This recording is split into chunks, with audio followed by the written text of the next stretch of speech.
Morning, ladies and gentlemen. Welcome to the review for Chapter 2.49.1. This review pertains to direct variation, inverse variation, and joint variation. So in Part 1 for this quiz review, we're looking at the first sentence in the directions. It says x and y vary directly. What that basically means, right here, that y equals k times x. If it said inversely, x would be on y. Now, in this scenario where x and y vary directly, the first time they're telling us y is 18 and x is 9. So what they're trying to give us is that constant of variation, which should be 2. So k is 2.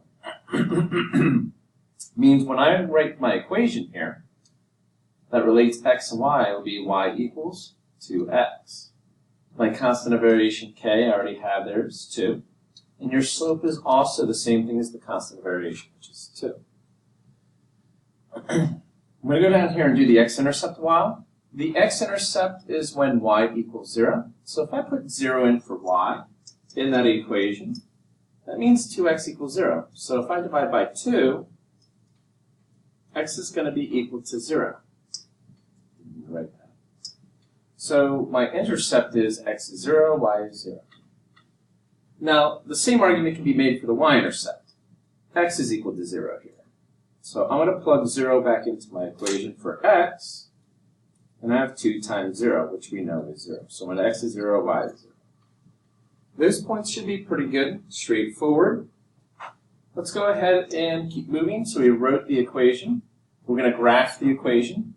So y equals 2x, 0, 0 we start, slope of 2, so over 1 up 2, over 1 up 2, over 1 up 2, and so on. Let's go backwards, going down 2 every time. There's my graph for y equals 2x. Remember, I will be looking for the points on your quiz or test in order to basically grade you. Now, I still have 2 parts down here.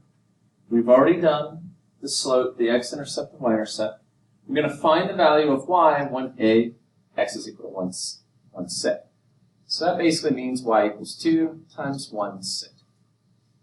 So this is going to be 2 over 6, which is 1/3. So y is 1/3. Then it says go ahead and do the same thing again, but this time I want you to put negative 2 in for x. So 2 times negative 2 is going to give you that negative 4.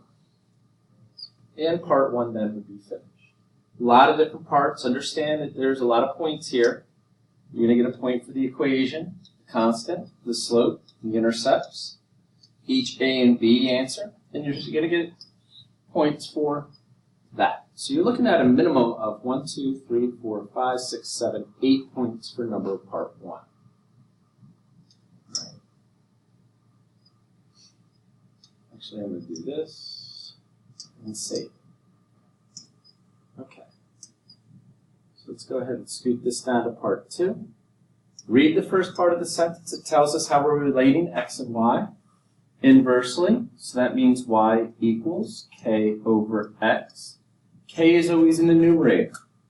They're going to let us solve for k by telling us y is 5 and x is negative 2.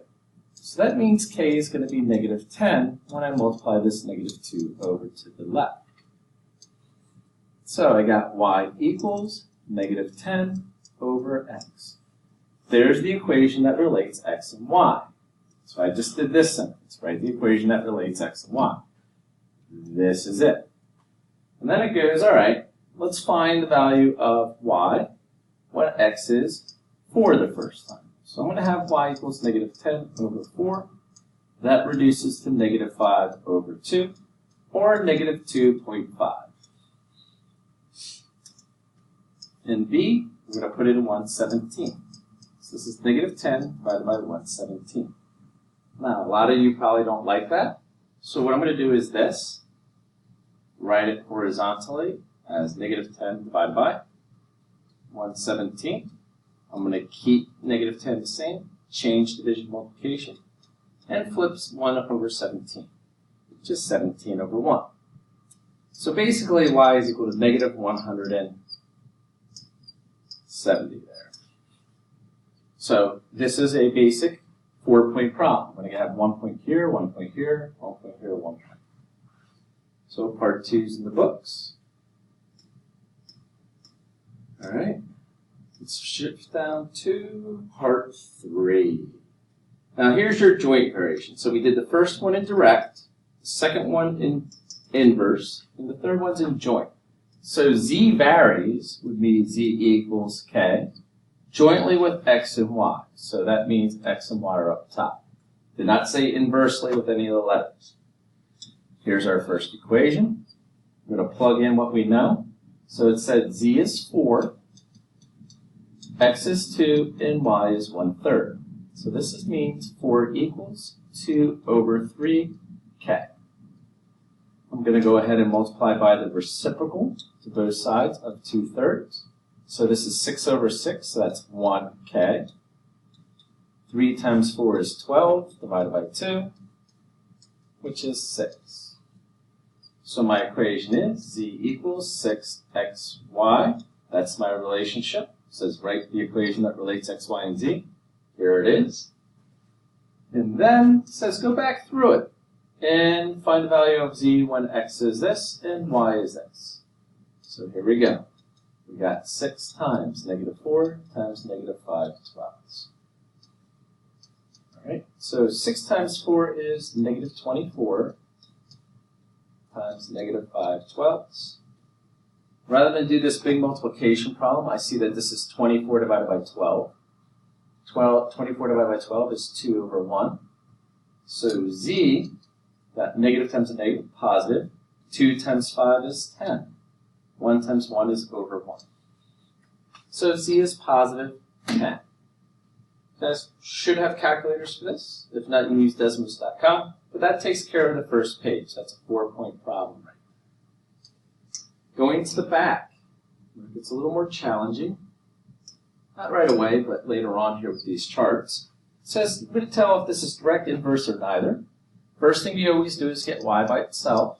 So this is 6 over x by dividing x over. So this is inverse, because x is on bottom. So here we go. I'm going to divide by x again. So y equals -1/5 x. X is on bottom again. So we're looking at an inverse the second time. All right. Here we have addition, subtraction. That is not variation. Variation will never have addition, subtraction. And then here we go. Multiply 4 over. So y equals 4x. X is in the numerator, so this is a version of direct variation. So the first 4 are finished. Now this is where we have to work a little bit to figure out what we're dealing with. We're still saying if this is direct, inverse, or neither. So let's go ahead and we'll start with number 5. I want to take 1.5 and 20. I'm going to assume that this is direct variation. If this is direct variation, I'm going to be able to solve for k and it will work for these 3 other scenarios. So I'm going to look at this scenario first. So that means 20 equals k times 1.5. So we divide 1.5 over. Okay, and this is 3 over 2, so that's basically like multiply by 2/3, which would be 40 over 3. Okay, so how I'm doing that is this, basically. All right, this is 20 divided by 3 over 2, so I multiply by the reciprocal. This is 1, so that's 40 over 3. So that means if this is direct variation, this equation should work for all the scenarios. So if I put 5 in for x, that would be 5 times 40, which is 200, divided by 3. Is 200 divided by 3 going to be 6? No. So therefore, direct variation is off the books for number 5. Let's go to inverse. So that would be k over x. So that would be 20 equals k over 1.5. Now I multiply by 1.5. So the k will be, remember this is 3 over 2, that would be 30. Because 20 divided by 2 is 10. 10 times 3 is 30. Again, if you have a calculator, just do 1.5 times 20, you're going to get 30. So that means y equals 30 over x. So let's go ahead and put 5 in now. If I put 5 in here, I get 30 divided by 5, it's 6. If I put 4 in, 30 divided by 4 is 7.5. If I put 2.5 in, 30 divided by 2.5 will be 12. Right? So I'm going to pause this and show you some of that on the calculator. So this is me validating the situations. I put 2.5 in for x. See how it gives me the y, 12. I put 4 in for x. 30 divided by 4 is 7.5. Gives me this. And then 5. 30 divided by 5. It's going to give you 6. I'm going to go ahead and do 6 and 7 with the work. I'm always going to start with direct and go to inverse. I'm going to do this to save some time. I'm going to do the same thing that I did in number 5, though. Okay? So I'm going to put the work up. I'm going to stop the video, and then I'll pick it up here in about a couple seconds. Okay, what's nice about number 6 is when you try direct, I picked this scenario to look at. So I put 140 equals 20k. I get k is equal to 7, so y equals 7x. 7 times 31 is going to be 217, just like they said. 7 times 20 is 140. 7 times 17 is 119. 7 times this is 84. So we're looking at direct for number 6. We also found, remember, that this was inverse. All right, so I'm going to pause it again. I'm going to put 7 up, and then I'll talk about it briefly here with you. So give me a second again. Okay, let's talk about number 7. When I went through and did direct variation, I used y equals kx. I'm going to set 36 equal to 3 times k. K is going to be 12. So if I do 7 times 12, well, at least if you do 5 times 12. 5 times 12 is 60. That's not 50. Direct variation, you can see I crossed it out. Go through inverse variation. I use 36 equals k over 3, so I multiply 3 over. 3 times 36 is 108. 108 divided by x would then be my equation. All right, jump back here and get my calculator back up. And you can see I tested it. I did 108 divided by 7 is 15. So it's not 105. 108 divided by 5 should be 50, 21.6. So inverse is off. So that leaves me with neither. And that's it for 5, 6, and 7. Probably will take the most time on the quiz. It's those 3 problems. Okay, so let's go ahead and talk about part 5. This goes by pretty nicely. It says x varies. That means x equals k. Inversely with y, that puts y on bottom. Directly with z, that puts z on top. So kz over y. 2, y varies. Hey, y equals k. Jointly with z in the square of, so k times z, times the square root of x.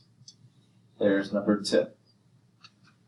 W varies, means w equals inversely with x, jointly with y and z. So y and z are up top. So k times y times z all over x.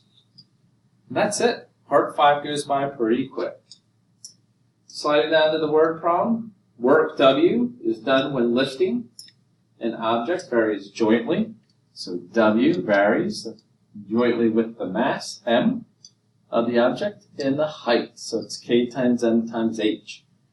The work done is 120, so that is the mass, 120 kilograms. And the height is 1.8 meters. And we are going to solve for k when the work is 2126.8. So we are going to go ahead and multiply those, and we are going to divide them. So I'm going to pause this to save time again. And I have the calculations up for you in about 5 seconds. All right, so what I did is I multiplied 1.8 times 120. You can see here, 216. Then I divided 216 over to 2126.8. I got this 9.8462896.296. So that means my equation for work would be that whole thing. Don't round it till the very end. And that would be mh.